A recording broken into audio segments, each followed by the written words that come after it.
From FXEmpire, this is Chris taking a look at the euro. The euro initially tried to rally on Tuesday, but has given back gains to show signs of hesitation again.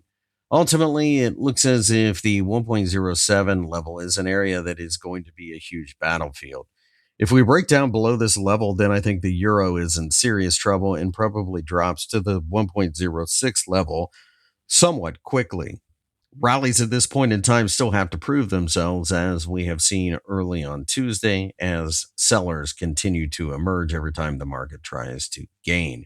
Ultimately, we are at the bottom of what could be thought of as a consolidation range, so it'll be interesting to see how things hold up. And of course, there are a lot of questions asked about both central banks. For example, the Federal Reserve, of course, is going to be cutting rates sooner or later this year, but when?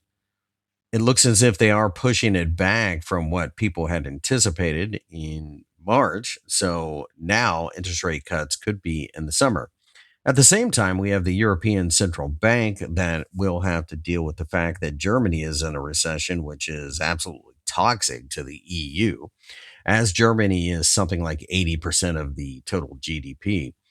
With that being the case, the European Central Bank may have to cut as well.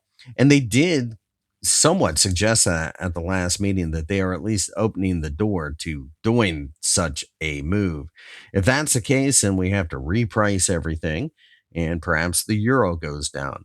Because, quite frankly, if the entire world heads into a recession, it's the US dollar that wins in that argument.